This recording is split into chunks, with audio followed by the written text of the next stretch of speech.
तो लोकसभा चुनाव को लेकर कई बार ईवीएम पर सवाल उठे हैं। सुप्रीम कोर्ट ने ईवीएम को उतनी बार जितनी बार मामला वहां तक पहुंचा है, क्लीन चिट भी दी है, लेकिन अब चुनाव आयोग की अन्य प्रक्रियाओं पर भी सवाल उठ रहे हैं। कांग्रेस ने चुनाव आयोग से यह पूछा है कि वोटिंग वाले दिन के आंकड़े और चुनाव आयोग के अंतिम आंकड़ों में इतना अंतर कैसे है और इन अंतिम आंकड़ों को जारी करने में इतनी देरी क्यों हो रही है। इसे लेकर अब सियासत उफान पर है।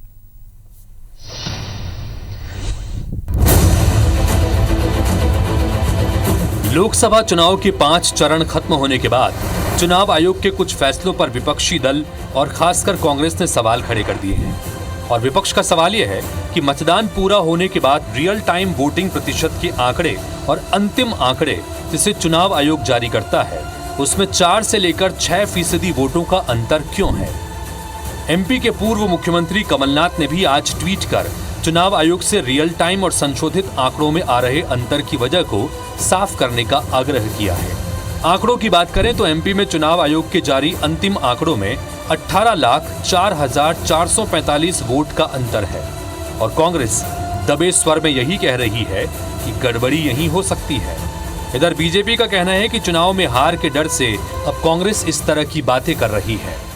आज के आईटी के युग में अगर इलेक्शन कमीशन कहता है कि हमको 12 दिन लग गए फिगर्स को कलेक्ट करने के लिए, तो मुझे लगता है फिर इलेक्शन कमीशन हो सकता है कि अपना कार्य को ठीक से कर नहीं रहा है। कांग्रेस का यह लगातार प्रयास रहा है कि ईवीएम मशीन, चुनाव प्रक्रिया और चुनाव आयोग को संदिग्ध बना दिया जाए, क्योंकि कांग्रेस की बुरी तरह से हार 2024 के लोकसभा चुनाव में हो रही है। इधर मतदान खत्म होने के 48 घंटे के अंदर वोटिंग प्रतिशत के आखिरी आंकड़े जारी करने की मांग का मामला भी सुप्रीम कोर्ट में है, जिस पर चुनाव आयोग को 24 मई तक जवाब पेश करना है। हालांकि चुनाव आयोग का तर्क है कि देश में कितने ही पोलिंग स्टेशन ऐसे हैं जो दूर दराज, पहाड़ी और घने जंगलों में बनाए गए हैं, जहां पोलिंग पार्टियों को पहुंचने और वापस लौटने में देरी हो जाती है। आंकड़ों की ये जानकारी टेलीफोन पर नहीं ली जा सकती, क्योंकि आरओ की संतुष्टि के बाद ही डेटा अपलोड करते हैं। इसलिए 48 घंटे के अंदर अंतिम डेटा जारी करना असंभव है। चुनाव विशेषज्ञों की इस पर क्या राय है वो भी आप सुन लें। देखिए, मुझे भी बड़ा आश्चर्य लगता है और भारत के कुछ पूर्व मुख्य चुनाव आयुक्तों ने भी इस बात पर चिंता व्यक्त की है कि वे ऐसा क्यों हो रहा है। पिछले 2 चुनावों के परिणामों के बाद जाहिर तौर पर विपक्ष इस बार ज्यादा सतर्क है। वो पूरी प्रक्रिया को शक सुबह की दृष्टि से देख रहा है और जहां भी कहीं आशंका हो सवाल भी उठा रहा है, और ऐसा करने का हक भी विपक्ष को है। पर साथ ही ये भी ध्यान रखा जाना जरूरी है कि अगर बार बार चुनाव को कटघरे में खड़ा करेंगे तो कहीं ये ना हो कि लोकतंत्र के प्रति लोगों के भरोसे को ही चोट पहुंचे। Bureau report, IBC 24। तो ये मुद्दा बेहद गंभीर है। गंभीर इसलिए भी है कि लगातार रितेश, हमने हर एक चरण के बाद जो वोटिंग का कम प्रतिशत होता था, इसके जब कारणों को खंगाला तो कई दफ़ा ये भी निकला कि क्या लोगों में भीषण गर्मी के इस दौर में वोटिंग को लेकर, इस बात को लेकर नीरसता तो नहीं है कि हर बार जिस पर वो वोटिंग कर रहे हैं उन ईवीएम्स पर सवाल उठाया जाता है। जो निर्वाचन आयोग सारी दुनिया में इस बड़े लोकतंत्र में चुनाव कराने वाली एक कामयाब एजेंसी है, उसकी विश्वसनीयता पर संदेह पैदा करना कहीं भारी पड़ रहा है।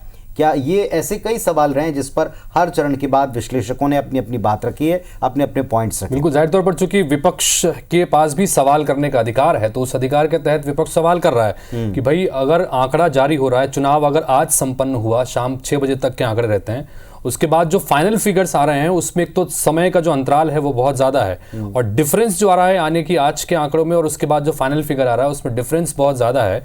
इसलिए विपक्ष ये सवाल खड़े कर रहा है। शुरुआती फेज में तो 10 दिन का वक्त लगा था और बिल्कुल इसको लेकर के सवाल है। चलिए अब आपको ग्राफिक्स के जरिए बताते हैं आखिर वोटिंग परसेंटेज में कितना फर्क आया।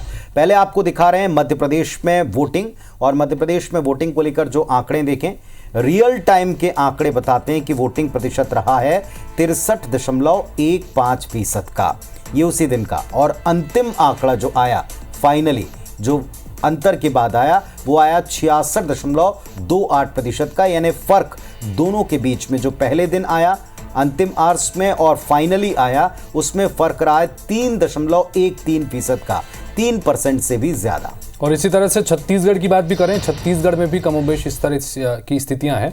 रियल टाइम आंकड़ों की बात करें, 68.14% वोटिंग, यानी कुल 3 चरणों में चुनाव हुए, उसमें 68.14% रहा।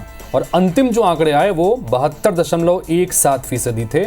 और इन दोनों का अंतर आप देखें तो ये 4% से ऊपर है, 4.03% अंतर है दोनों फिगर्स में।